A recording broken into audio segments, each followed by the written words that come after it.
I got tired of being a digital nomad.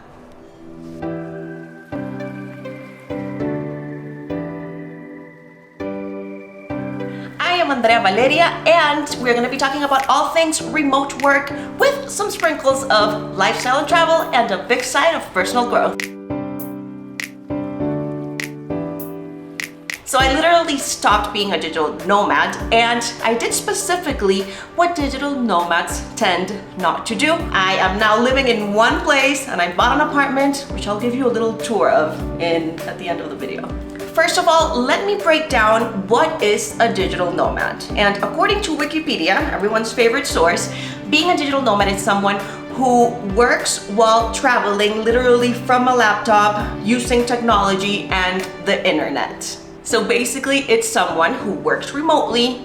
They get paid to work while traveling. They have a remote job, but they don't just like move abroad and work from that place. They actually work while traveling. They move from place to place, and at all times they continue to work. They don't stop. It's not a vacation. They're actually working while traveling. I landed my first remote job back in 2015, and my goal was to travel. That's all I wanted, to go to different places and move. So I literally picked a random place that I had never been to. It was Buenos Aires, Argentina, and I moved there, and that is where my whole remote work journey started. At this point, I was living abroad and working from there. Then I moved to Mexico City, and then in 2018, I was like, wait, let me take this a step further. Let me literally move all the time and become a digital nomad. So that's what I did. So for about 8 months, I literally moved from place to place to different cities every single month. I was literally living out of one suitcase. Everything I owned was inside of this suitcase. I was like a minimalist. By the way, here's a little video of how I was back then in 2018. Here's my suitcase, and my whole life was in there. In my journey as a digital nomad, moving from city to city, I started in Playa del Carmen. Then I went to Monterrey, Mexico.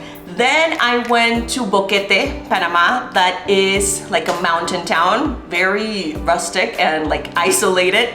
Then I went to Buenos Aires, Argentina again. This was for like a month. I was doing like a month in each place. Then I went to Santiago, Chile, then Lima, Peru, then Colombia, then Monterrey again. Literally moving every month with my suitcase. It was fun, yes, but was it exhausting? Also yes. Now, should you do it? I would say absolutely yes. Give it a try if you can, but let me give you a few tips and tricks and warnings. First, let's start with some of the perks of being a digital nomad. The first one being that you're gonna get a lot of freedom and flexibility to travel and do whatever you want and work from different places, and that is really fun. Number two, you get to live in different places, which is awesome. So you get to explore, travel, and get to see new cultures, eat new foods, go to different places, travel. That's fun. You also get to meet a lot of people in each place you visit, either locals, or in each place you go to, you can find like the community of digital nomads, of people who are also traveling and working like you, and hang out with them. I did a little bit of both everywhere I went. And number four, a really great perk is that you can actually pick where you're going to go, where you want to go, and you can pick a place with a lower cost of living of where you currently live. So you're going to be saving a lot of money that you can spend in travels or in other things. However, being a digital nomad can get exhausting if you don't do it right. And by not doing it right, I mean, if you take it as a vacation and try to travel and not work, that does not work like that, because you're gonna lose your job, and then how are you gonna keep traveling? Let's say that you have 1 month in X city, right? You are going to be there, and you have to keep in mind that it's not a vacation. As much as you're going to want to travel, sightsee, meet new people, and do a bunch of the fun things of travel, you also have a job to take care of. So a lot of the new digital nomads, what they do is they really can't find that balance between work and fun, and then they have too much fun, then they still have to work, and they get exhausted. So if you're a person that does not have self-discipline, it's going to be a little bit hard for you. But if you think you can manage doing both, and have the discipline to work first and then sightsee, maybe on the weekends, like in a regular job where you have the weekends off, then it's going to be a lot easier and just easier in general to sustain. Remember that while being a digital nomad, your main focus has to be the remote job, or else you can be fired and then you lose your income and then you're stranded in a random city without an income, and that's going to suck.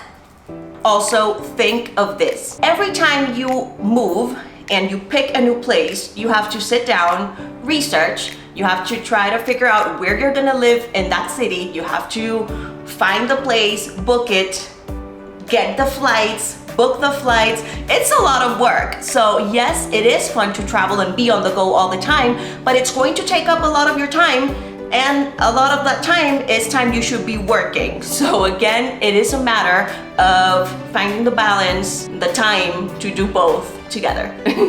In total, I worked while traveling for about 4 years, like full on traveling. I moved slow a few of the times, like traveling slow, so maybe 3 to 6 months in each city. And then I did the like 8 months where I moved every month, right? So this is my final opinion on being a digital nomad. First of all, I don't want you to be too adventurous and be like, I'm gonna just quit my job and travel the world and I'll figure it out on the go. That's a little bit risky. Your savings might run out. So I would say get a remote job first and then start traveling. That way you're gonna have an income while you travel, right? By the way, if you have no idea how to land a remote job, I actually have a course that's called Land Your First Remote Job, where I teach you exactly all the steps that you need to take in order to start working remotely. And you can start with a free video training that I have, and it's literally the first steps that you need to take into the remote job search, all right? So you can click the link in the description to go watch that free training. About being a digital nomad, if you can do it, definitely give it a try, because this is an opportunity that you might not get later. So if you do have a remote job and you can actually work from anywhere, definitely take advantage of it. Go travel. You're gonna like it probably if you do it right. But remember, you want to travel as slow as possible, prioritizing your job. Otherwise, it can get a little bit exhausting and you might get burnt out really quick. Another tip that I'm going to give you is to try to live under your means. With this new remote job, you might be getting paid very well, and you might feel like you have to spend it all and ball out in a yacht, spend money in the club, and get all the fanciest clothes and live in the nicest area of this new country and get the fanciest apartment. But chill out a little bit. Take some of that money and save it. Maybe put it towards a goal, put it towards your professional growth. Just try not to go crazy and spend it all.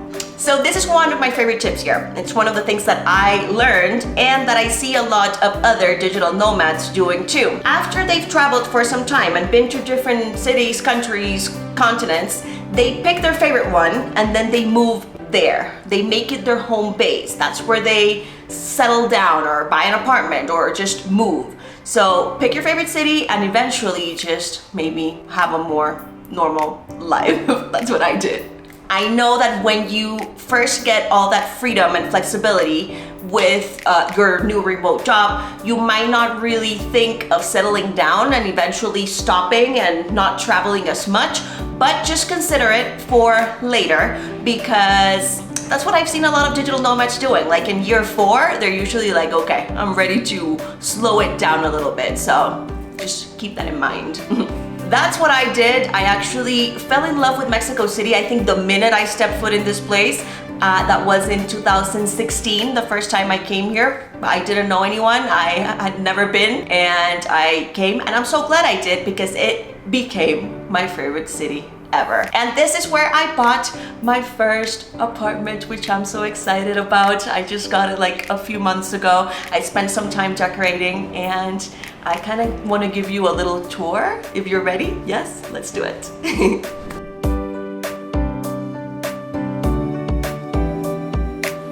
Now it's time for the tour, but you better not expect something fancy like Architectural Digest where I show you 72 rooms, because it's a tiny apartment. But let me show you the living room. Welcome.